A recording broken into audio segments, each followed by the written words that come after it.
Eu tô penando.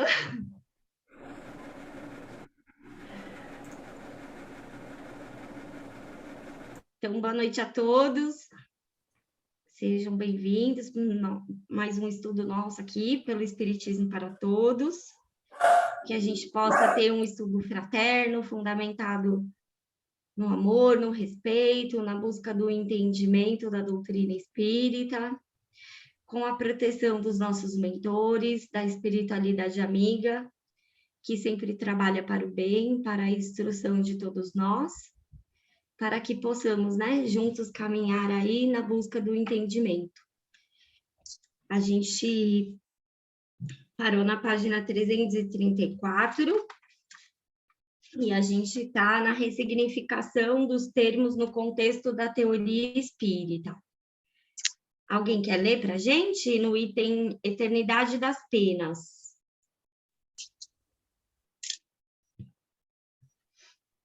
Alguém quer ler? Eu posso ler um pouco.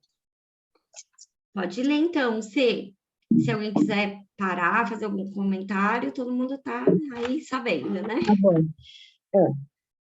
Eternidade das penas. A partir de um entendimento equivocado, o espírito pode agir ao contrário do que recomenda as leis morais presentes em sua consciência. Em consequência natural a essa escolha, sentirá uma dor moral. Esse é uma alerta para não repetir o ato. Todavia, seja por ambição ou vaidade, pode tornar esse ato equivocado um hábito adquirido, tornando-o uma imperfeição. A partir daí, o sofrimento moral lhe será constante. A duração estará subordinado ao arrependimento. Enquanto isso não ocorre, o espírito pode viver a ilusão de que esse sofrimento que o tortura jamais acabará, como se fosse uma pena eterna. Desse modo, a eternidade das penas deve, então, se entender no sentimento relativo e não no sentimento absoluto. Sentido. Alguém falou alguma coisa? Ouça, capítulo 8, item 9. Expiação. Toda imperfeição é inerente a um sofrimento moral. Isso é uma lei natural. É equivalente a dizer que se você soltar um objeto no ar, ele cairá pela lei natural da gravidade. O sofrimento acaba quando o espírito se conscientiza de que deve ser dele a iniciativa da superação. Esse é o arrependimento. Em seguida, percebendo que o sofrimento moral que o aflige é inerente à imperfeição que desenvolveu, o espírito arrependido busca promover um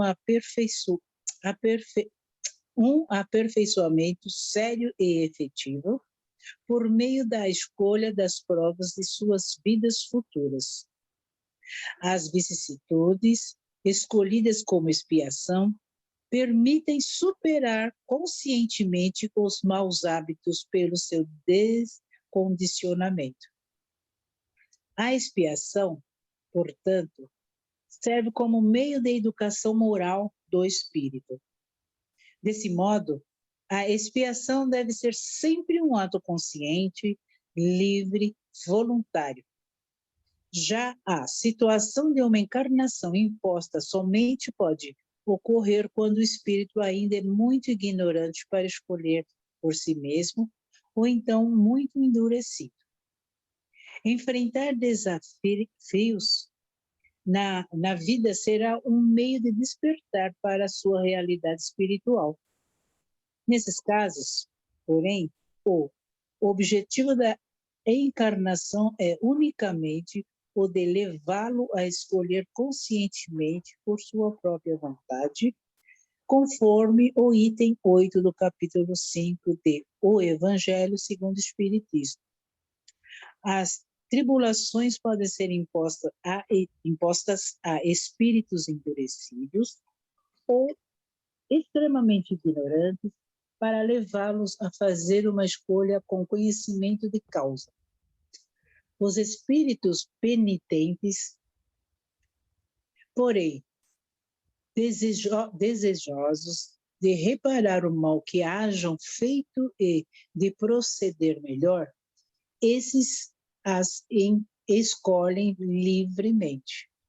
Por fim, podemos definir a expiação como sendo a escolha das provas de forma consciente, com o objetivo de reparar a imperfeição.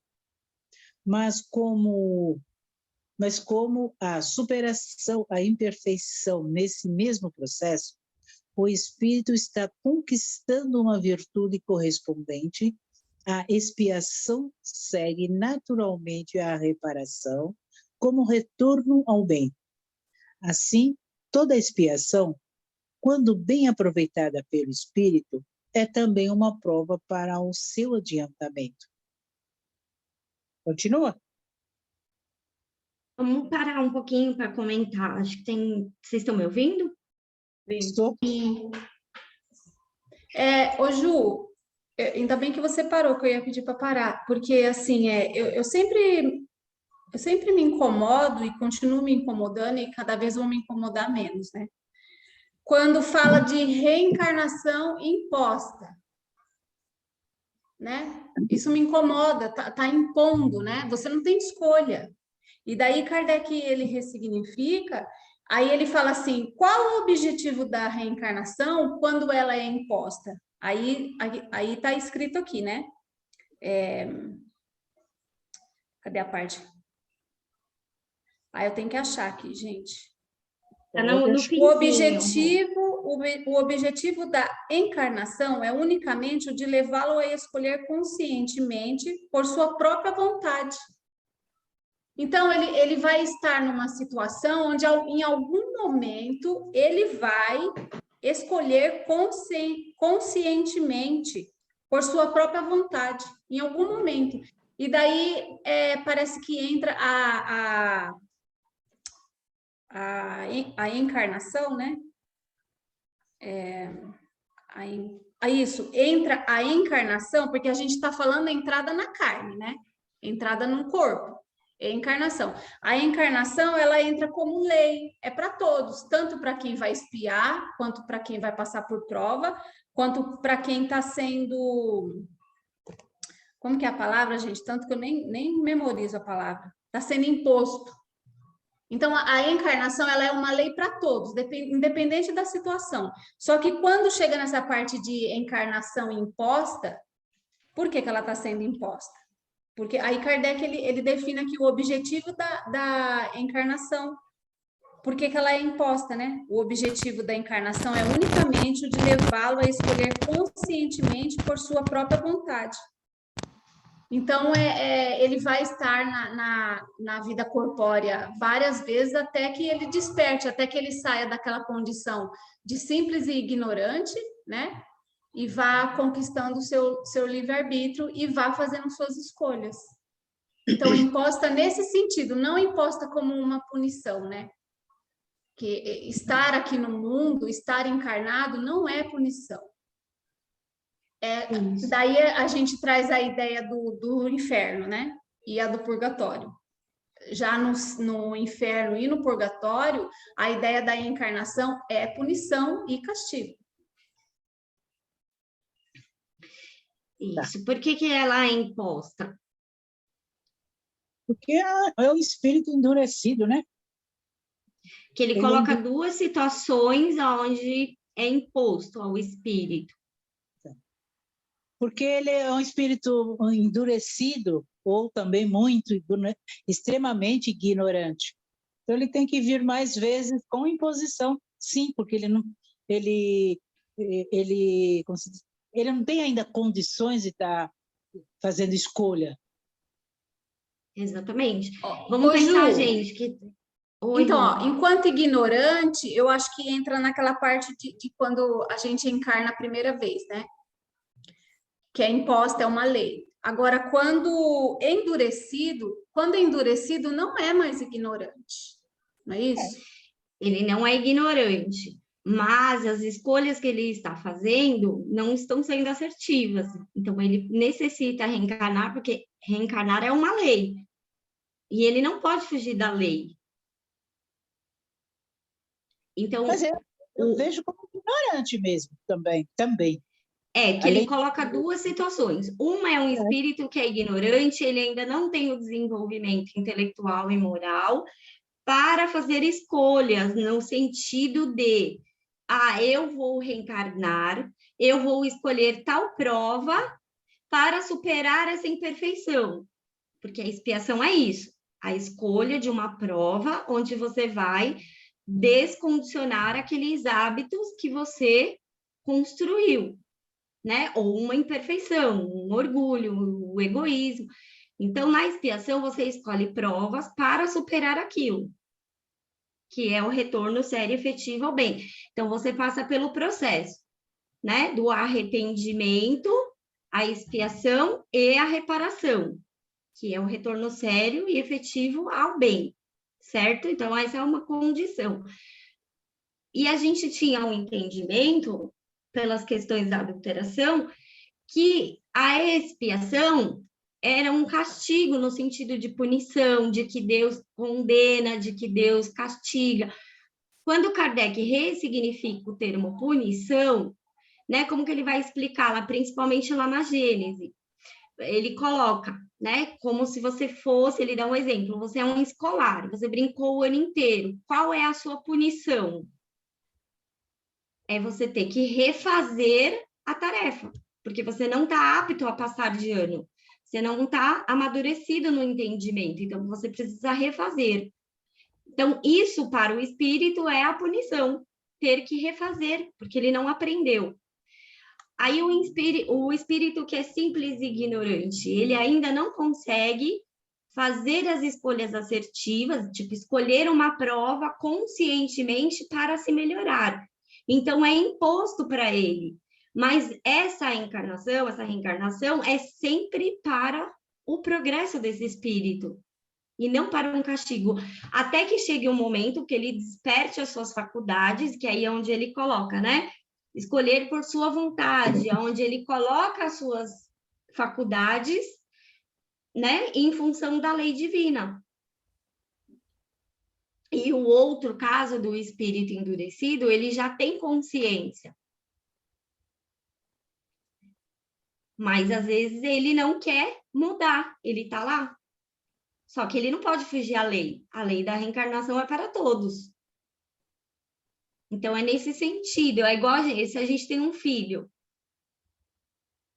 Tem coisas que ele já tem a capacidade de saber que ele está fazendo errado, quando ele ainda está, né, sobre a nossa responsabilidade. Ele sabe que ele está fazendo errado e ele vai lá e vai testar você. O que você vai fazer? Você vai impor uma regra. Ó, aqui a regra é essa. Enquanto você estiver sobre a minha responsabilidade, você vai seguir essa regra. Agora, quando ele ainda é menor ainda, que ele não sabe fazer escolhas, você não vai orientar, ajudar, tentar, né, auxiliar ele da melhor forma? Mas o aprendizado é dele, porque ele só vai fazer o correto quando ele aprender. Senão ele não faz por medo de apanhar. E essa é a grande questão psicológica, né? A gente não pode fazer as escolhas na vida com medo de Deus ou com medo do erro, porque o dogma diz isso. Se você errar, você está condenado. E o Espiritismo vem trazer o contrário. Errar faz parte do processo. Se você insiste no erro, é que você começa a desenvolver imperfeições. Não sei se alguém quer comentar alguma coisa, Marisa, Marineuza. A Mari tá só chupando balinha ali, ó. Esqueci meu chocolatinho. Não sei se meu microfone está aberto, tá? Tá aberto. Eu acho, Ju, que é tudo que você falou, e assim, é por isso, né, que nós temos que tomar sempre aquela ressalva e para as pessoas que ainda tenham dúvida, né, ou que insistem, né, durante muitos anos aí, né, no meio espírita, a gente falava encarnação compulsória, e realmente não existe isso. Kardec não usa esse termo em nenhuma obra sua, né? E simplesmente é tão lógico, né, o processo reencarnatório, porque ele atende a uma outra lei, que é a lei do progresso. Então, é assim, a espiritualidade, Deus é tão generoso, tão misericordioso, né, que o quê? Quando o espírito é muito endurecido ou muito primitivo, a espiritualidade superior o auxilia nessa escolha de provas para que nas próximas encarnações ele vá adquirindo essa capacidade de escolher. Então, esse entendimento, né, que a gente tem é muito lógico, muito pertinente à evolução do próprio espírito. É esse o nosso caminho evolutivo. Então, para mim está muito claro, né, que quando nós lemos aqui a encarnação imposta, imposta no sentido porque é uma lei divina e obedece a outra lei, que é a lei do progresso. É nesse sentido. Todos, absolutamente todos, vão passar por esse processo para a evolução do seu espírito. Aqui, a gente vê bem clara a questão da proposta. A proposta é a educação moral do espírito. E o meio de desenvolvimento para que ele alcance é através do processo de reencarnação. Vida após vida, né? É a mesma coisa quando a gente estuda o Paul Janet, que ele vai falar, né? Você é obrigado a seguir a lei moral, né? O ato do dever. Mas por que obrigado? Porque uma vez que você tem entendimento, e aí ele usa assim, você é obrigado sem passar por uma coerção física de ninguém. Você é obrigado porque você compreende. Então, quando você compreende o que é o bem, né? O bem pelo bem, o ato do dever, não faz sentido você ter um ato contrário, porque você está prejudicando a si mesmo, além de prejudicar o outro. Mas o princípio é a si mesmo. Tem uma coisa... depois eu falo. E tem uma coisa, só para complementar, não é o objeto do nosso estudo, mas quando a gente pode ter algum fator que agrega, é sempre interessante, né? Ontem, casualmente, eu estava procurando alguma live para poder e acabei assistindo um pedacinho só, bem pedacinho mesmo. Aliás, era um vídeo já gravado, não era uma live, de uma palestrante que estava citando exatamente o Viktor Frankl, né? No livro O Sentido da Vida. E ela falou uma coisa, só isso que me chamou a atenção, porque ela, pela história dele, né, que ele ficou em campo de concentração, etc., etc., para quem conhece a história dele, e esta foi a grande oportunidade, né, dele fazer disso o sentido da vida, né? E ela falou uma coisa muito interessante, que eu fiquei pensando, que toda pessoa que tem em si esse dever moral, esse senso moral que dá sentido à vida é muito forte. É muito forte. E aí eu recomendo para vocês, aqueles que quiserem, quem tiver... depois eu ponho até no grupo, se vocês quiserem, o link, mas quem tiver no Now, que tem, ou que tenha a TV, que tem o History 2, que tem lá os grandes mitos gregos, viu, Juliana? Isso é para nós também, viu? Que é muito bacana. Tem lá a história da Antígona, mulher que disse não. Tá? Não vou contar para vocês, não vou dar spoiler, porque senão perde todo o sentido. Mas o que eu quero dizer, né?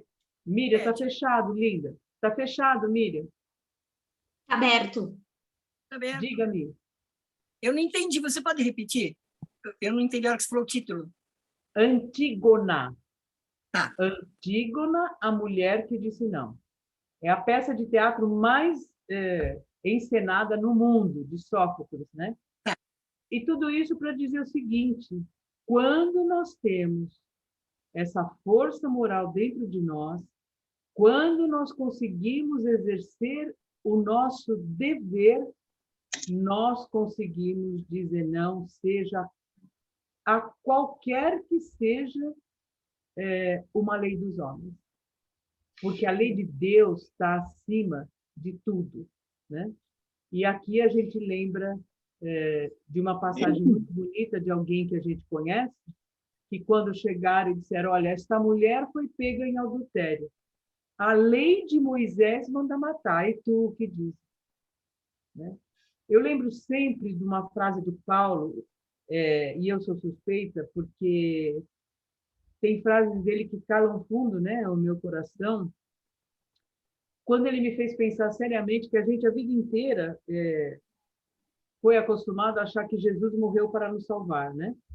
Quem veio principalmente do catolicismo. E quando ele disse que Jesus morreu porque foi fiel aos seus princípios, assim como Giordano Bruno, assim como Sócrates, né? E Galileu Galilei, só não porque ele deu uma amarelada no final, mas quando acabou o julgamento, ele falou, mas que a terra gira, gira. E aí, o que é essa força moral? Né? É isso, é a gente conseguir fazer o nosso caminho evolutivo sabendo dizer não para aquilo que não corresponde às leis divinas. As leis divinas são, como eu digo, se Deus é a inteligência suprema, ou seja, não tem mais nada acima de Deus, e criou suas leis, quanto mais nós estivermos fazendo a nossa jornada reencarnatória dentro das leis de Deus, não há punição, não há castigo, não há expiação, mesmo porque, diante de toda essa ressignificação, né, nós sabemos que a doutrina espírita é uma doutrina de esforço individual, com vistas ao coletivo. Então, toda essa parte é muito bonita quando a gente entende toda essa ressignificação, né, Ju? A gente sabe... Eu vou pôr lá no grupo, para quem quiser, o livrinho do Vitor, chama Em Busca de Sentido, um psicólogo no campo de concentração. Eu tenho ele em PDF. E ele teve contato, gente, com o espiritismo. É tão legal essa parte. Ele não segue a doutrina espírita, né? Ele não era espírita, mas lá no campo de concentração tinha soldados que faziam trabalhos mediúnicos e ele relata, né, a experiência dele. Mas a questão, o foco principal dele é uma pergunta, né? O que faz com que você esteja num lugar onde você não tem a sua identidade, você é um número, você não tem alimento, né? Você não tem a sua necessidades básicas ali, né? Não tem respeito. O que faz com que você não se jogue na cerca elétrica? Porque muitos se jogam, né? Preferem a morte do que viver naquela condição de humilhação, né? Então, muitas vezes ele comia ali um pão estragado usando a força da imaginação dele, imaginando que aquilo era, né, um jantar, um banquete. E aí ele se pergunta, o que faz com que você tenha esse sentido de vida para que você não tire a sua vida num momento de tanta dificuldade? Porque, né, para muitos, a escolha foi encostar na grade e perder a vida. Então, é um livro, não é grande, ele é um livro fininho, é bem rápido de ler, bem gostoso de ler. E quando o Dr. Aldenis tem não sei se é uma live ou foi no programa, que ele explica, né, sobre o sentido de vida, muito próximo da questão do que o Janê coloca da imaginação, né, de você ver a sua habilidade, você identificar qual é a sua habilidade, em que eu sou bom, e fazer nisso o seu sentido de vida. E através desse sentido de vida, você contribuir para um mundo melhor. Porque às vezes a gente também tem essa questão, não, eu tenho que ser bom em tudo. Porque o dogma exige de nós uma perfeição absoluta. Eu não posso errar e não posso, né, me permitir. E às vezes, quando eu busco a perfeição absoluta em mim, eu exijo isso do outro. Eu não permito o outro errar. E o Dr. Vitor vai trabalhar nesse sentido, né, da gente buscar a nossa habilidade de contribuir com a nossa habilidade naquilo que a gente é bom. E sabe, Ju, e todos, né? Por que eu lembrei disso? Porque, assim, a nossa existência, a nossa reencarnação, com tudo agora que nós sabemos, da soberania da nossa vontade, da nossa razão, da nossa inteligência, em nos auxiliar na construção da nossa vida futura, que é a vida do espírito, né? E Kardec fala, eu digo para vocês, eu sei até decor, porque eu adoro aquele parágrafo que diz assim, fomos criados perfectíveis, entretanto, com todos os recursos necessários para construir a nossa felicidade ou a nossa infelicidade futura, dependendo do nosso único esforço, conquistar uma e evitar a outra, né? Isso está lá no Céu e Inferno. E assim, gente, às vezes a gente pensa, né, que, não, então o dever moral são grandes coisas. Eu, rapidamente, né, para a gente não perder o foco, eu vou contar um exemplo. Não se deve contar exemplo pessoal, mas eu acho que vale para vocês entenderem o que eu quero dizer. Eu trabalhei 32 anos no metrô de São Paulo. Entre as minhas atividades, 18 anos na área de recursos humanos, enfim. Eu trabalhei também na área de marketing.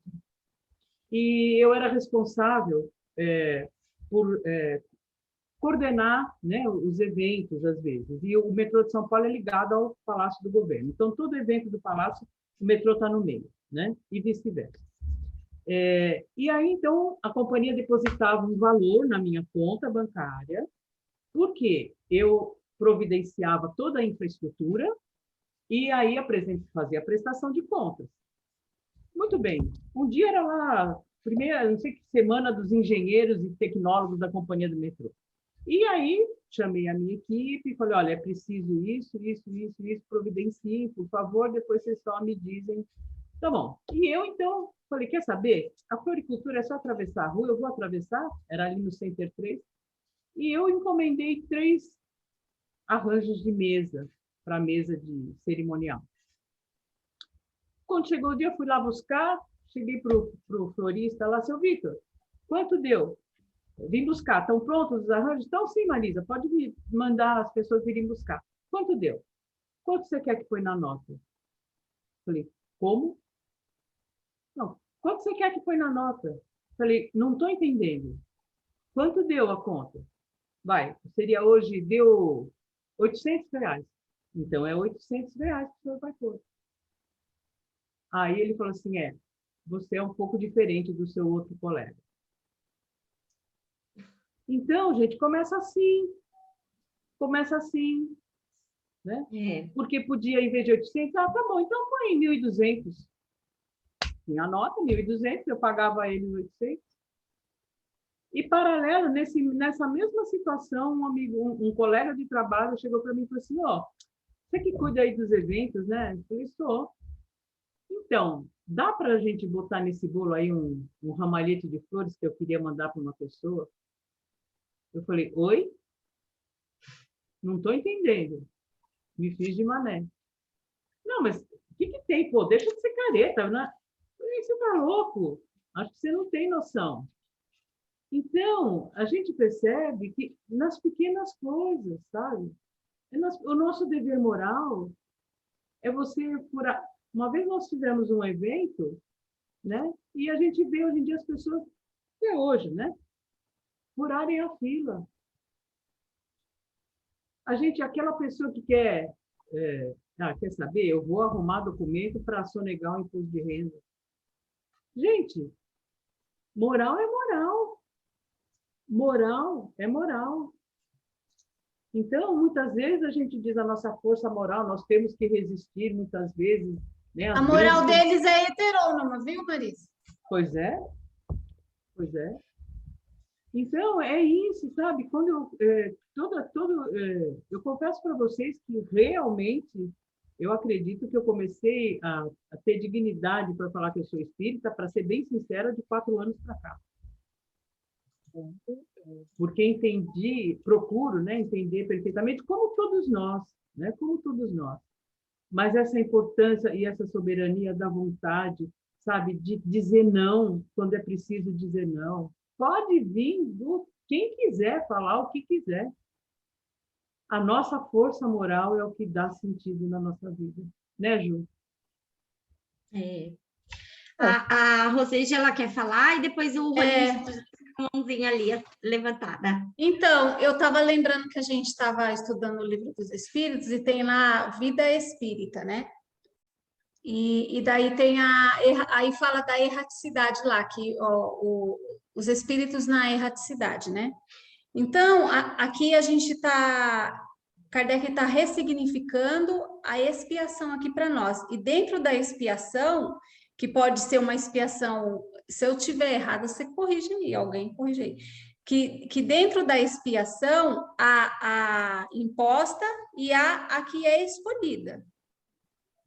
Então, tem espíritos que ficam lá na erraticidade, aí fala lá no Livro dos Espíritos, né? Eles estão estudando, se instruindo com aqueles que sabem mais, e até mesmo vindo aqui na nossa dimensão corpórea aqui, e também aprendendo com os que sabem mais. Então, eles aprendem com os espíritos e aprendem com os encarnados daqui que sabem mais. E daí eles vão fazer uma avaliação e chega um momento que eles falam assim, não, eu quero reencarnar novamente em expiação, ou em prova, ou em missão. Agora, tem aqueles espíritos, não, que eles não conseguem escolher. Aí o Kardec coloca aqui, ou por ignorância, né? Ou porque é endurecido. Então, nessas duas situações são impostas.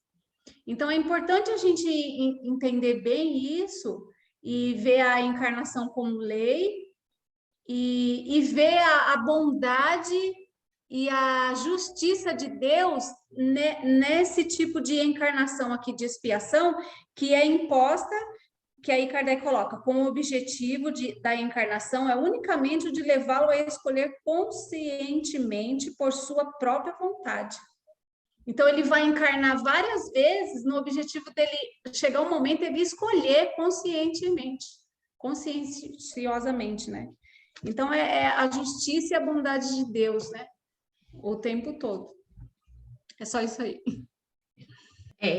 Porque o entendimento da expiação, no sentido de castigo divino, é como se você não existe nada que você possa fazer. É só sofrer para ver se Deus tem misericórdia e perdoa o seu erro. Esse é o entendimento heterônomo do dogma.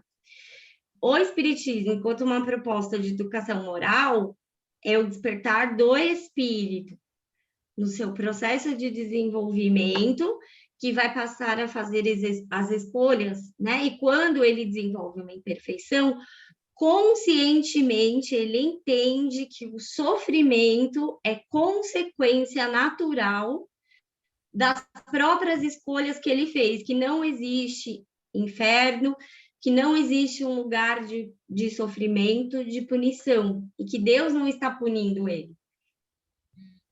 Que tudo é uma consequência natural. Olha como muda o entendimento. Então, Só rapidamente, uma vez a gente estudando, aí eu perguntei assim, falei para o pessoal assim, qual o entendimento que cada um tem aqui da erraticidade? Aí cada um falou, né? Aí teve a maioria das pessoas colocou a erraticidade como um lugar onde tem espíritos endurecidos. Onde eles ligam a palavra erraticidade a errante, a que está no erro. E não é isso. E aí para a pessoa chegar na conclusão de que a expiação é uma punição, é um castigo, é facinho, né? Mas esse entendimento da expiação, né, como um sofrimento, um castigo, no sentido da adulteração que houve. porque foi adulterado, né? Principalmente ali, onde ele vai discutir as penas, segundo, né, o entendimento espírita, que vamos colocar assim, é o coração ali do capítulo, onde ele vai trazer, né, os itens, trazendo o entendimento.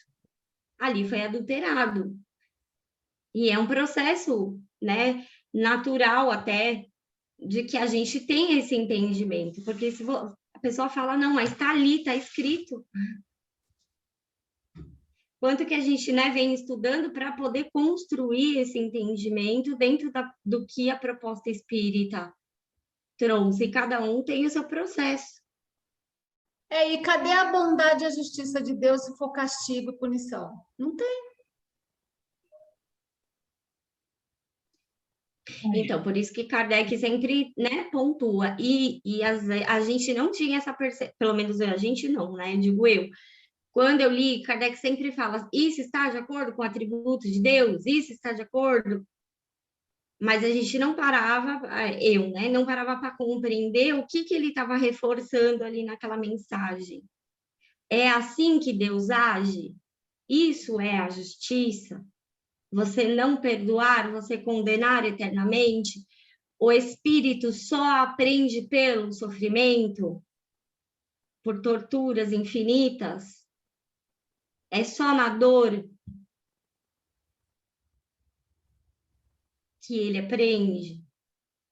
Porque se nós, quando a gente vê alguém sofrendo, a gente vai lá dar bronca, a gente olha e fala assim, nossa, a pessoa já está sofrendo tanto pelo erro que ela cometeu, eu vou chegar lá e ainda vou jogar mais sofrimento em cima? Não.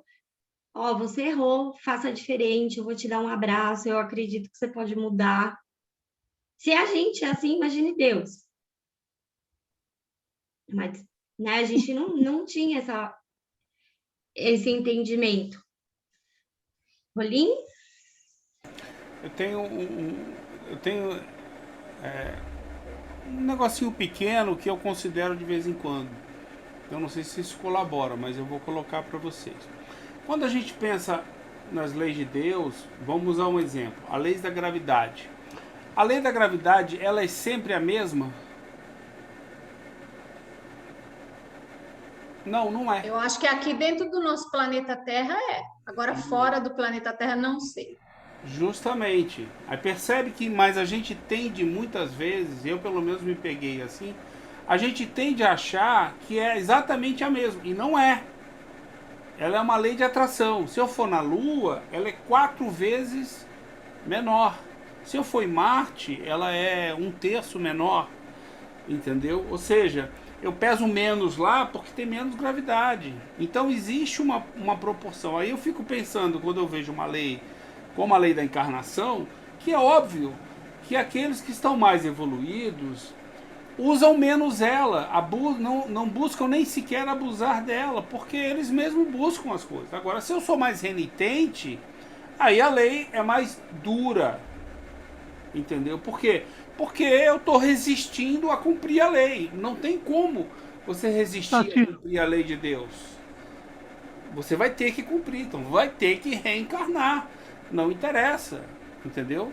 Essa é uma reencarnação. Aí quando eu voltar, vai ter que reencarnar até um certo momento. Existe uma lei. Essa gradação que você é imposto a você, vamos dizer assim, é imposto para todo mundo essa lei. Não é imposto só para quem não quer, é imposto para quem quer também. Mas ela é menor, entendeu? Exatamente como você imaginar a lei da gravidade. Dependendo de onde você está, ela é menor ou ela é maior. Depende da sua condição. Então, assim, só para a gente ver que às vezes a gente tem algumas armadilhas mentais que fazem a gente assumir certas posições e que elas não são exatamente posições lógicas, entendeu? E que enganam a gente mesmo, enganam a gente pensar nisso.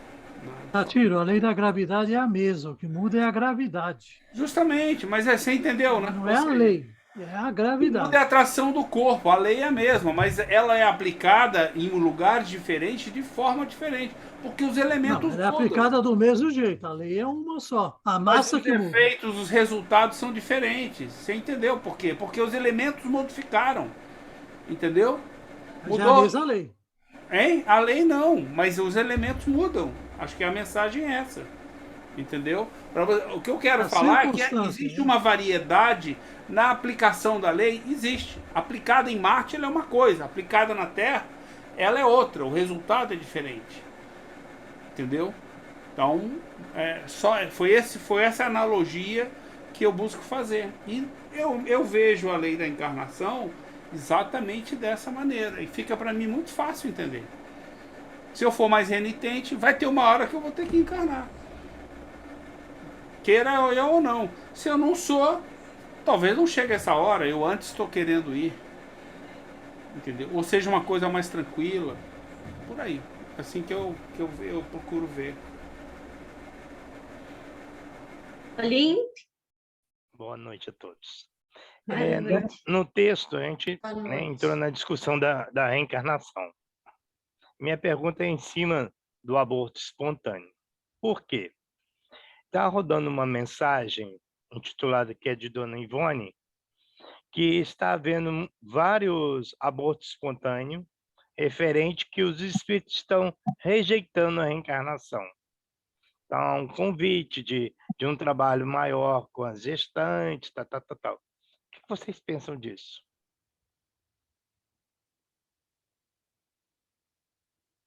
Bom, você está perguntando para todos ou só... Sim, para todos. Ah, precisa de 5 horas de live. Eu vou dizer para você como eu entendo. Eu vou dizer como eu entendo, diante de tudo que nós estamos estudando. Primeiro, não estou pondo, não estou criticando, eu vou dizer como eu entendo. Sim. Kardec nos alerta sempre para o cuidado que nós devemos ter com as mensagens espíritas atribuídas a este ou aquele espírito. Uhum.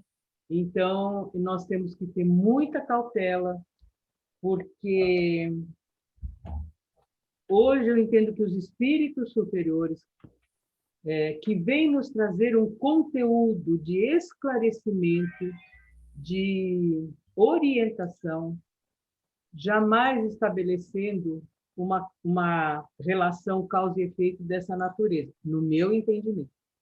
Então, é assim, não quero entrar em polemizar, duvidando do médium, mas é muito cauteloso. Eu entendo, eu acho não, porque achar é achismo, eu entendo que é a opinião de um espírito através de um médium.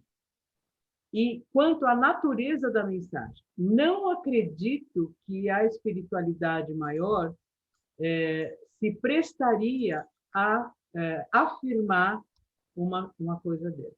Então, lembrando de Kardec, universalidade do ensino dos espíritos superiores, unidade de princípios da doutrina espírita. Muito provavelmente esses abortos não. Uma das coisas que mais nós temos nos debatido, fazemos questão, não podemos generalizar jamais qualquer tipo de afirmação que estabeleça uma relação de causa e efeito. Então, está tendo muito aborto espontâneo porque os espíritos estão se negando a reencarnar. Na minha modesta ignorância, isso é um absurdo. Alguém quer falar mais? Concordo plenamente com Marisa. Exatamente isso. É o meu pensamento também. Tá? Inclusive, a gente tem aqui na Bahia um médium que tem recebido, desde o início da pandemia, mensagens diárias de um espírito denominado Marta. Isso. E a gente vê tanto personalismo na mensagem, sabe? Tanta coisa assim. E eu fico, meu Deus, que Marta é essa? Produtiva. Ela deixou de aproveitar ali com Jesus naquele momento, mas agora ela está mandando ver. Ela está todo dia produzindo mensagens, né? E aí eu fico assim, gente, ninguém está nessa condição hoje em dia de estar recebendo mensagens de espíritos de escola mais elevados, né?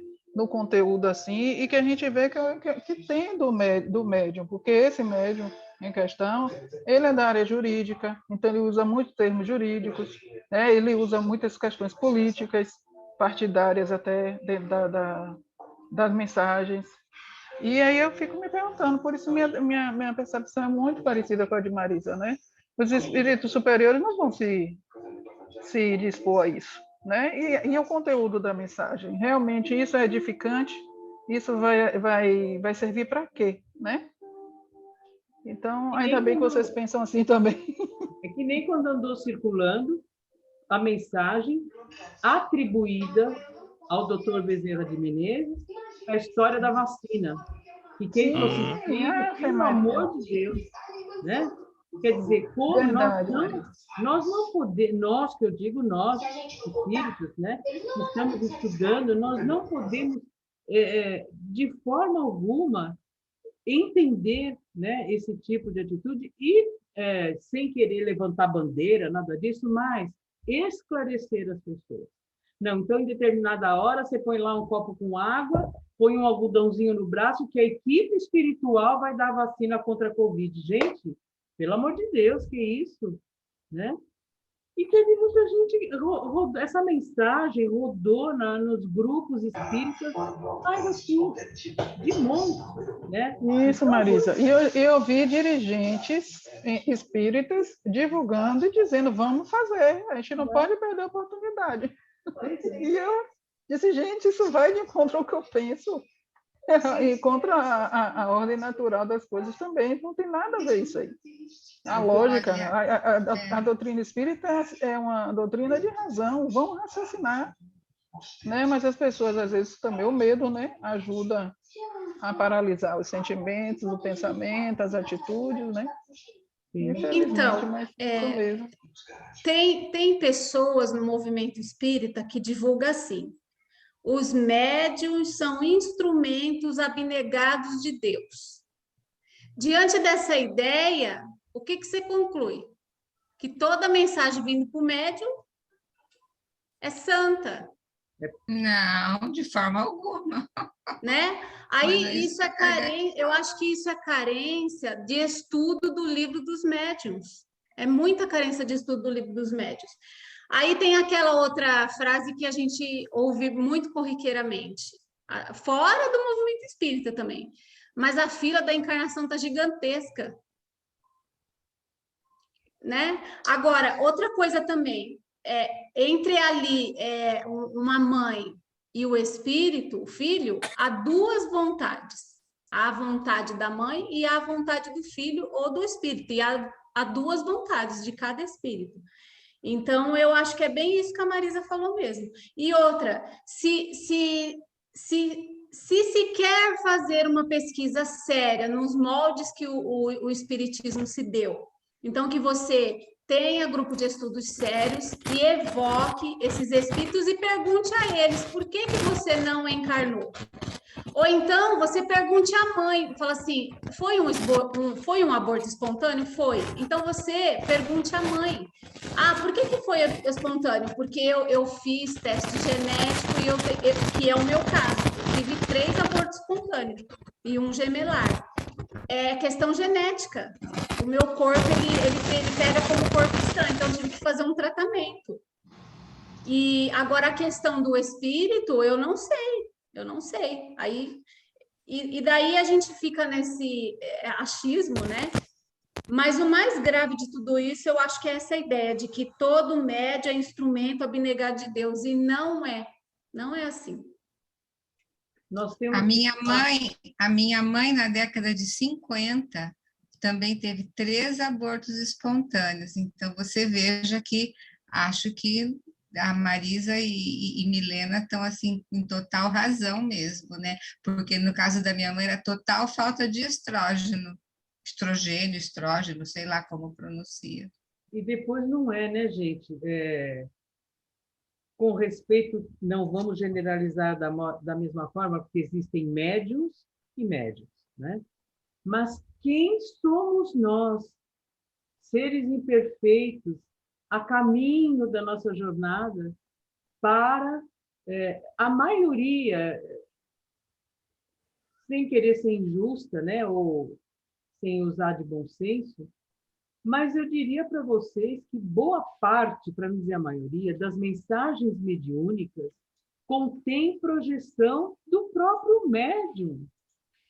Nós temos visto isso muito, até porque, para nós que estamos estudando o livro Céu e Inferno, o Nem Céu nem Inferno, tudo isso que nós estamos estudando, a natureza da comunicação dos espíritos superiores é completamente diferente do que essas mensagens de fundo de quintal que a gente vê por aí. E eu não estou falando não em termos de uso de palavra difícil, eu estou falando de ensinamento moral, sabe? Mais do que nunca, estudando Kardec profundamente como nós estamos fazendo, nós temos que nos focar no ensinamento moral que nos traz, né? Mensagem que vem dizendo que a pandemia é para a humanidade se regenerar, mensagem que vem dizendo, né, que essa, como o Rolim acabou de nos citar, mensagem que vem dizendo que meu Deus do céu, imagina as famílias que têm entes queridos que desencarnaram pela Covid, que outro dia eu vi uma manchete, já faz algum tempo, que uma médium, não sei de onde, estava dizendo que os espíritos que desencarnaram pela Covid estavam chegando desorientados, confusos na espiritualidade, não sabendo onde eles estavam, com quem. Gente, olha que desserviço! Olha que desserviço! Olha que responsabilidade! Graças a Deus, eu não tenho nenhuma dessas atribuições, não vejo, não ouço, tenho uma intuição só. Porque, assim, eu tenho arrepio, né, dessas mensagens. Então, quem somos nós? Nós precisamos entender que boa parte dessas mensagens contém projeção, tem animismo do próprio médium. Quanto mais nós nos aprofundamos em Kardec, mais nós identificamos o que o Espiritismo não é. Mas agora eu fiquei curiosa, é até uma cutucada. E se fosse, por exemplo, se você tivesse escutado essa mensagem de uma pessoa, uma personalidade, um estudioso, um médium conceituado, Travou. você iria ter a mesma opinião? Olha, travou? Clarice, travou. Mas eu entendi, né? Se fosse de um médium conceituado. Eu vou dizer uma coisa para você. De 4 anos para cá, eu comecei a ficar muito criteriosa. Muito criteriosa. Principalmente depois que nós aprendemos que nós não... Eu estou falando por mim, eu sou que nem a Ju, né? Eu cometi... tudo que a Ju fala, estou falando por mim, também estou falando por mim, né? Imagina que eu jamais imaginava, para mim, gente, o Espiritismo tinha nascido por curiosidade de Kardec, que foi ver as mesas girantes. Simples assim. Né? Então, como é que eu responderia para você? A minha resposta é: eu olharia com muito critério. Podia ser de quem fosse. A gente fala o Papa, modo de dizer, né? Quando a gente diz que podia ser do Papa. Entendeu? Que nessa revelação, que com todo respeito, né, mais uma vez falaram que ia eclodir a Terceira Guerra Mundial, eu acho que nós temos que ter muito critério, porque nós aprendemos a universalidade do ensino dos espíritos superiores. Esses critérios de Kardec, quando nós estudamos nesse livro aqui, esse livro, para mim, foi um divisor de águas. Eu estudei de capa a capa com uma colega do Grupo Noel. E nós estudamos, que nem nós estamos fazendo aqui, lendo, voltando, analisando. Quem assistiu a nossa live, a última que o Paulo fez conosco, que ele, né, tem aquele processo da dialética, e ele vai levando a gente a concluir, né? Falei, Paulo, como que nós incentivamos esse processo nos nossos grupos de estudo? E ele foi muito enfático, ele falou: Marisa, leiam a frase palavra por palavra e decodifiquem. É isso mesmo, palavra por palavra. Palavra por Eu quero fazer uma colocação, gente. A questão do método, né, de Kardec, que a Má colocou, de você, né, buscar entender qual é o conteúdo moral dessa mensagem. Qual é o objetivo que está, né, ali naquela mensagem? Será que realmente é essa médium? Essa médium não, desculpa, esse espírito da Dona Ivone, né? Porque qualquer pessoa pode assinar o nome de um espírito. Agora, o que a gente deve refletir é se a mensagem, né, tem algum conteúdo moral. E o passo mais importante é ir buscar na codificação espírita o que os espíritos falam sobre o aborto. Porque eu não vou mudar o médium.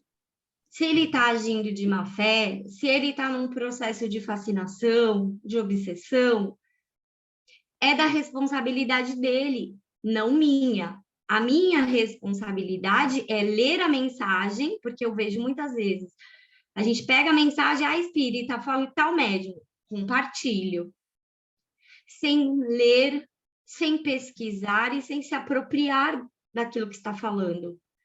Eu só compartilhar, foi o fulano que mandou, nossa, esse médio é top, vou compartilhar em todos os grupos que eu tenho, sem nenhum crivo metodológico, e Kardec é extremamente racional.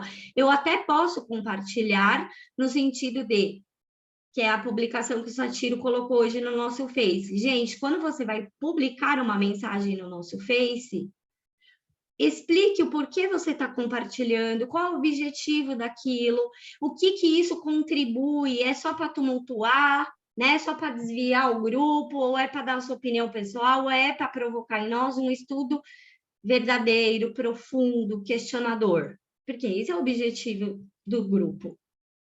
Então, o médium compartilhou, eu vou ler a mensagem, tá? Cadê lá o livro dos espíritos? O que Kardec, o que os espíritos falaram sobre isso? O que é o aborto espontâneo dentro da visão espírita? Kardec está falando que existem abortos em massa, né? Então, para quem depois quiser, não vou me estender nas perguntas, mas lá no capítulo, a união da alma com o corpo, o aborto. Perguntas de 344 até a 360. Kardec está trabalhando sobre isso. Pode acontecer do espírito, né? Não querer assumir a prova? Pode. Mas qual é o objetivo? No livro dos espíritos, da pergunta 344 até a 360. Né? Então, ele pergunta, o que acontece ao espírito se o corpo que ele escolheu morrer antes de nascer? Escolhe outro. Né? O espírito sabe com antecedência que o corpo por ele escolhido não tem possibilidade de viver? Sabe. Algumas vezes, mas se o escolheu por esse motivo, é que recua ante a prova. Qual é a consequência disso? Ele vai ter que seguir a lei. A gente não estava falando da lei? Ele vai ter que reencarnar, porque a lei é um método para ele desenvolver. Então, se um espírito recuou à prova, nós também, em situações difíceis, a gente recua, tem medo. Pensa, eu não vou dar conta. Mas daí você colocar que uma multidão de espíritos estão fazendo essas escolhas, já é outra coisa. É racional? Está de acordo com a lei divina? Qual o objetivo? Então, é esse pensamento crítico que a gente deve ter, seja qualquer médium, seja qualquer palestrante e qualquer pessoa. Tá, mas aonde que está escrito isso? Em Kardec, na codificação dos espíritos. Qual espírito disse isso? Porque esse é o método do raciocínio lógico que a gente deve usar. Isso. Tem muitas mensagens que a gente tem de colocar na gaveta. Não tem como para compartilhar nada disso. Não, né? eu lembro Eu aqui. botei o assunto só para a gente, né, estava questionando sobre a encarnação, né, e me veio a lembrança, eu coloquei para a gente ter essa noção. Não, eu acho que esses temas, quando eles nos trazem dúvida, é o momento melhor que a gente tem para fazer o que a gente aprendeu. Faz uma pesquisa. Pega a pastinha do Paulo que ele Exato. deu pra gente e faz uma pesquisa nos PDFs e vai ler tudo que tem sobre aborto que Kardec já falou, entendeu? Porque essa semana eu fiz uma sobre suicídio, semana passada. Eu até falei com a Ju, troquei uma ideia com ela, entendeu? Porque eu falei, pô, eu nunca estudei seriamente o suicídio depois que eu comecei a estudar nos últimos 3 anos a teoria moral. E aí, tudo que eu lembrava do suicídio não fazia o menor sentido. Eu falei, bom, peraí, vamos resolver esse problema, vamos pesquisar em Kardec. 2 horas depois eu confirmei que realmente não faz nenhum sentido naquela obra fabulosa sobre, como é que é o nome? Memórias de um Suicida. Ah, é fantástico. Aquilo é a opinião de um... são as impressões de um espírito. Ponto final, acabou. E o cara, aliás, deve ter reencarnado como roteirista de cinema, porque, pelo amor de Deus, o cara tem sabe? Aproveitando que o Satiro falou, gente, ponto final. Sábado a gente inicia o estudo Isso. do livro Ponto Final. E vamos todo mundo estudar Bezerra de Todo mundo Menezes. convidado. Ó, amigo, você falou do suicídio. Eu li agora, né? Eu estava aqui fazendo a pesquisa. Na pergunta 350, depois você lê. Ele vai falar, né, sobre a questão do suicídio. Não especificamente, porque tem a parte do suicídio, mas eu achei bacana a forma como ele traz essa pergunta e a resposta. Bem objetiva. Não, eu pesquisei, eu botei lá no nosso Pai dos Burros, que é a pesquisa de PDF, aí apareceu um monte de coisa lá, aí eu saí lendo, li um monte lá.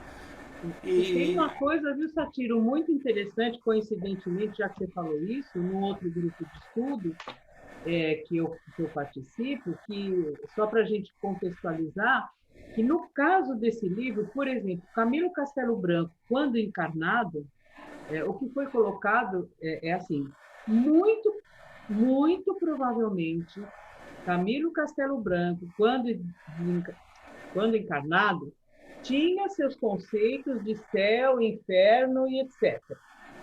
E, quando desencarnado, sendo a inspiração para uma médium, é muito provável que tenha projetado o entendimento desses conceitos como inspiração. Olha só que interessante, né? Então, é muito porque, assim, é que nem nós, né? Vamos supor, nós estamos aqui encarnados, quer dizer, acho que estamos, né? E, muito bem, temos os nossos valores, temos as nossas crenças, desencarnamos. Amanhã ou depois temos a possibilidade de inspirar um médium na escrita de uma obra mediúnica. Dependendo do grau de evolução que nós estivermos na espiritualidade, nós vamos aplicar ou inspirar os conceitos que nós tínhamos quando encarnados ainda. Ou não, dependendo do nosso grau de evolução. Então, é muito provável que, entre aspas, não estou dizendo que é isso, estou dizendo o que foi alvo da discussão do grupo, que eu achei muito interessante. É muito provável que, na Memórias de um Suicida, o personagem que era, acho que Camilo não sei o quê também, tenha inspirado, passando esses valores do Vale dos Suicidas, né? Que hoje nós entendemos até que, lógico, as consciências afins no sentido de terem a mesma natureza de, entre aspas, sofrimento moral, né? Se agregam, mas não que tenham um lugar físico. Bom, enfim, tudo isso a gente já sabe. Mas só para você, viu, Satiro, como eu achei interessante, porque foi Não, colocado. eu fiz o estudo em cima de Kardec só. Quer dizer, em Sim, cima do que eu lembrava de outras obras, mas que não me interessam, porque eu já sei qual é o. Estudando Kardec, eu consegui confirmar o que eu imaginava em cima do que eu tenho aprendido. Mas eu acho que o Claro. ponto que eu queria falar não é sobre suicídio, é sobre o seguinte: tá com uma dúvida? Vai pesquisar. Claro, Vai claro. estudar, entendeu? Para de. Não é só uma questão da gente aceitar a ideia que os outros nos apresentam. É aceitar a tua própria ideia. Você tem certeza daquilo que você está sabendo? Ou você pode estar com alguma dúvida naquele ponto? Aí quando você estuda, você confirma o que você aprendeu, ou você vai aprender algo a mais. Falar, não é bem assim, tem essa nuance aqui, tem esse detalhe aqui, tem aquele acréscimo ali.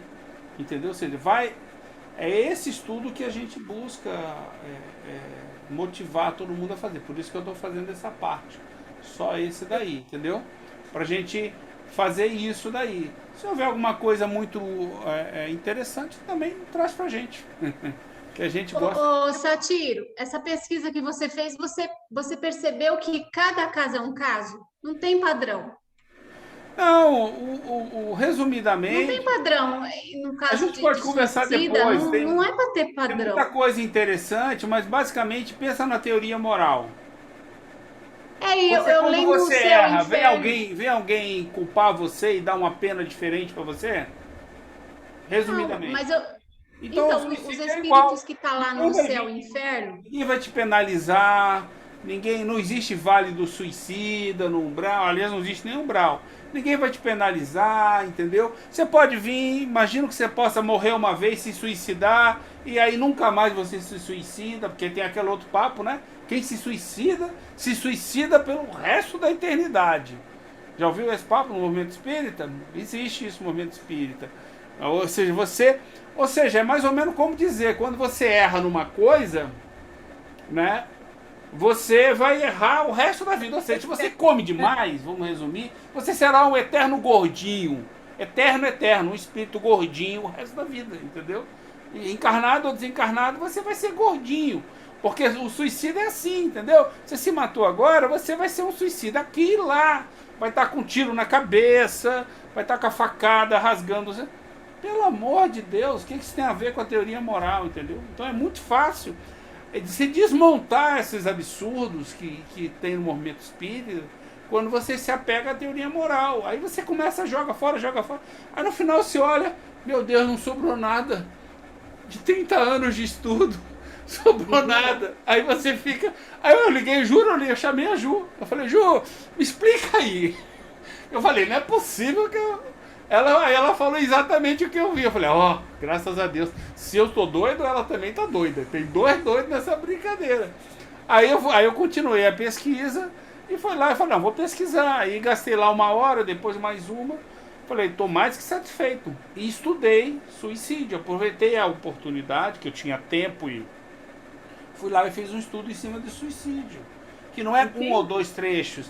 No Livro dos Espíritos tem vários, na Revista Espírita também fala. Tem casos, tem muito caso, entendeu? Mas eu não queria ler os casos, eu queria ler a teoria. Eu me foquei na teoria e não nos casos. E tem uma coisa... mas no livro Rô, Céu e Inferno tem os espíritos falando lá de como eles se encontram. mas Então, eu queria- não tem padrão. Ô, Rô, deixa eu falar uma coisa para você. É isso aí. Nada na espiritualidade tem padrão. Por quê? Porque Deus nos criou únicos, individuais. Então, é assim, as pessoas que acabam achando que nós somos que nem saco de batata, que aquele que cometeu uma imperfeição junta tudo aqui e vai para não sei para onde.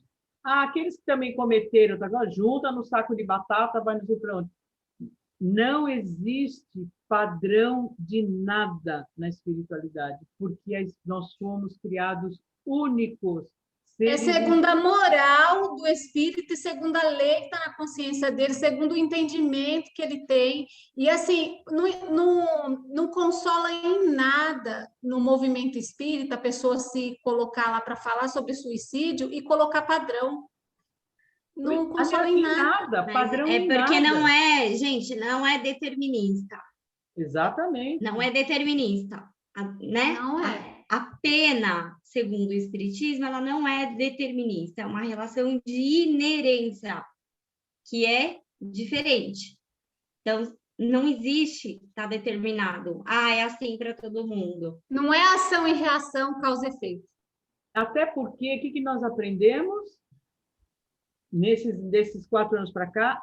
Existe uma coisa que chamam-se atenuantes e agravantes, porque existem as circunstâncias, existe a intenção, e, paralelo a isso, a misericórdia de Deus. Então, quem sabe padronizar, tal síndrome, é porque a pessoa na outra encarnação fez isso. Pelo amor de Deus, isso é um desserviço mesmo. É porque não é espírita, não entendeu nada, não estudou nada. Tá? Porque a criança que vem com autismo é isso, a criança que vem com síndrome de Down é aquilo. Gente, pelo amor de Deus. Ô Marisa, sabe o que eu percebo? Quando as pessoas leem as literaturas espírita, vou dizer espírita, né? Psicografadas. Mediúnicas. Obras mediúnicas. Elas, em vez de se ligar na moral que está ali, apesar de que a gente está sabendo que tem a moral autônoma e a heterônoma, então é um ponto a mais. Mas, em vez de... Eu sempre pensei nisso, caramba, eu estou lendo aqui, mas eu quero saber a moral disso. Qual o fundo moral disso? A pessoa se liga se tem jardim, se tem lagos, se tem casa, se tem água, se vai no banheiro, se come, se tem planta... Mas sabe, isso, Rô, é por causa e não se liga na viés... moral. Essa porque... obra aí da Ivone, presta atenção na moral. Deixa o resto. Mas isso, é riquíssimo, Rô, se você prestar atenção na moral. Então, mas isso tem um viés que foi criado por nós mesmos, que nós, ao invés de estudarmos o Espiritismo desde o início, estou falando por mim, desde os 15 anos eu estou acostumada com sessão mediúnica. Se nós tivéssemos começado por estudar profundamente as obras de Kardec, por isso que nós insistimos em primeiro estudar as obras de Kardec, para depois você, se quiser ler ou estudar, vai que seja, literatura mediúnica. Porque nós só podemos ter esse filtro primeiro, é imprescindível, para não sair acreditando nas coisas que a gente acreditou durante tanto tempo, né? Em umbral... porque não é o livro, o espiritismo, gente. Ele propõe não é uma o livro. ideia. O espiritismo, ele porque, propõe uma como ideia. Você falou da Dona Ivone, a questão não é julgar o livro, entendeu? A questão é não pegar um livro e colocar como um princípio doutrinário. Exatamente. Esse é o movimento. Porque se eu pego, leio Violetas na Janela, ou qualquer outro livro, Zíbia Gasparetto, que é um livro que, né, muita gente lê e entende que aquilo lá é o espiritismo. Não é. Esse que é o problema. Você pegar um livro, você pode ler o que você quiser, gente. Todos os livros têm uma mensagem que se passa. Aí é você que vai falar, isso faz sentido para mim, essa mensagem me complementa em alguma coisa? Agora, transformar um livro de um médium em um princípio doutrinário é que está errado. Foge à proposta espírita. E esse é o grande problema. Você pegar e falar, não, o espiritismo é isso. Todo espírito que se suicida passa pela mesma circunstância. Esse é o erro. E sendo o espiritismo, né, um estudo psicológico, o que a psicologia, né, vai dizer? O estudo do ser humano lhe é subjetivo, é interno, é um processo interno de cada um. Então, o que se passa dentro de mim não se passa dentro do outro, mesmo que este outro vivencie a mesma circunstância. Um luto de um pai, 3 filhos vivenciando o luto de um pai, é subjetivo. Cada um vai vivenciar aquele luto de uma forma. Vai ter um pensamento, vai interpretar aquela situação de uma forma, vai, né, expressar, vai viver o período do luto. Então, é subjetivo, não existe nenhuma individualidade igual. Já, né, individualidade lhe é próprio, lhe é subjetivo. E a proposta espírita, vai trazer esse estudo para nós. Isso é estudo como você psicológico. lê, né? Como você lê a obra mediúnica aí? Se você não tem a base, né? Te foge tudo. Tomara tá pescando, hein? Hã? Oi, Tomara tá pescando ali com sono, hein? A gente já vai finalizar, falta 4 minutinhos. Diga, Miriam. é o seguinte, você estava falando sobre significado, interpretação, e eu parei para pensar, hoje, no nosso estudo de hoje, houve um comentário sobre a palavra errante. E eu queria fazer, inclusive, uma retificação. Errante não é aquele que comete erro. Errante é aquele que vagueia. Errar quer dizer caminhar.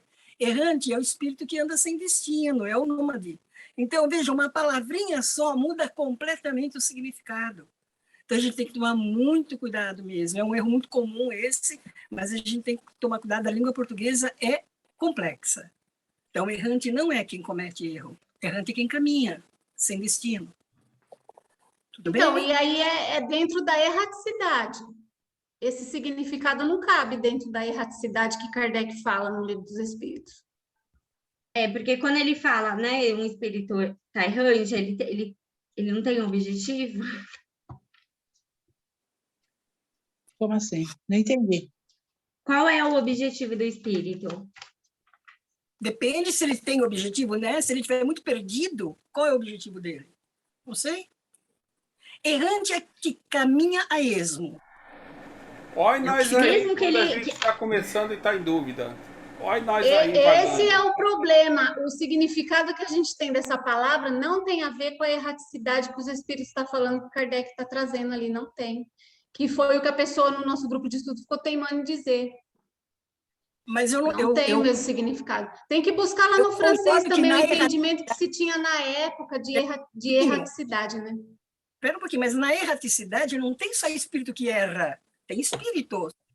Vamos parar para pensar um pouquinho.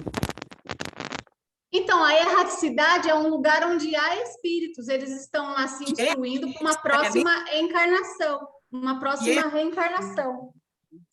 A erraticidade é um lugar onde os espíritos estão lá se instruindo Todos para a nós próxima... iremos para a erraticidade, que é um espaço entre uma encarnação e outra, na realidade. Não é um estado de a pessoa Não é um errar. lugar.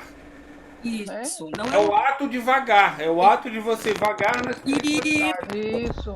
Vagar até, eu acho que até no sentido não de andar, mas vagar no sentido de você fazer buscas, de você estar buscando coisas, entendeu? E você às vezes nem saber o que você está buscando. Acho que é mais por aí que eu vejo essa questão de erraticidade do que por uma questão exata de não, ele não sabe o que quer. Quando eu sou um superior, eu imagino que vou saber alguma coisa, mas até lá...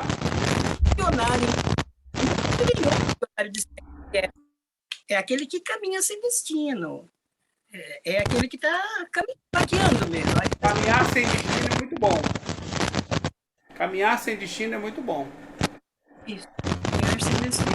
Tem que pegar o Livro dos Espíritos e ler lá. Mas, Rosângela, português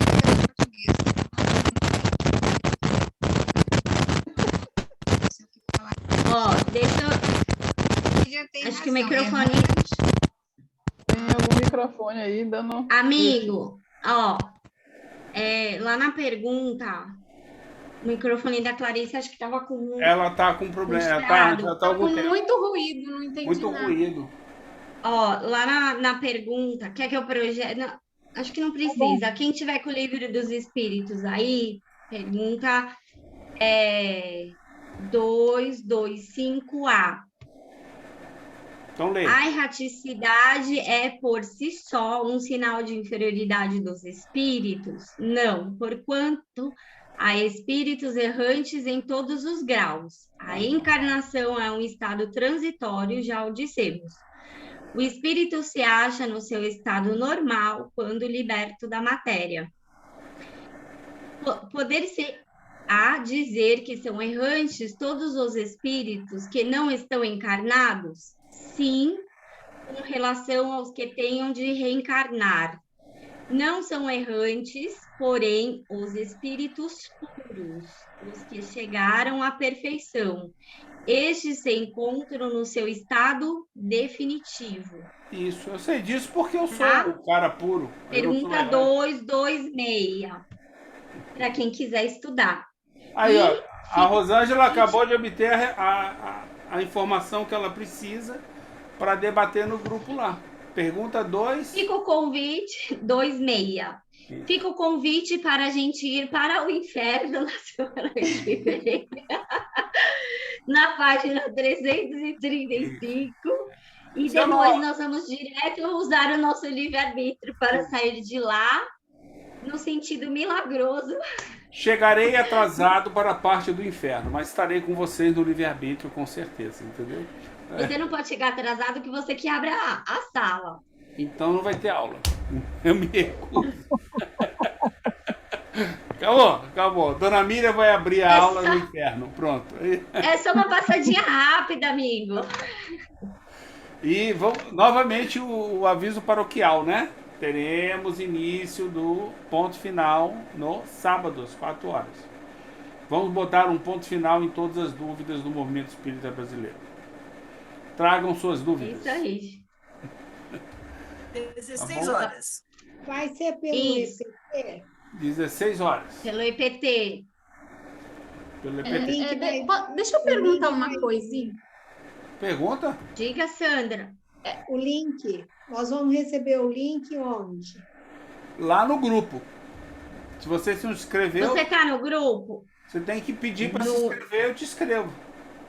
Pede pro Agora- Satira te inscrever. Tá pedido. Tá bom? Te Tá coloco lá. pedido. Se um de vocês souberem de um grupo que estuda o livro dos médiuns online, vocês passam para mim? Estudar ao vivo, que nem a gente estuda aqui, porque assistir pelo YouTube a gente faz, né? A gente quer um grupo online. Porque o pessoal lá de São Paulo que a gente estuda, eles vão voltar presencial e não vai ter mais online. Tá bom.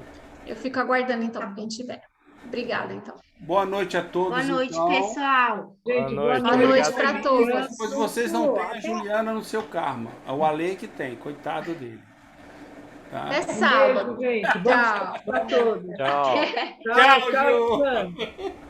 Tchau, amigo. Boa noite a todos. Beijo, boa noite. Boa noite, Abraço. beijo.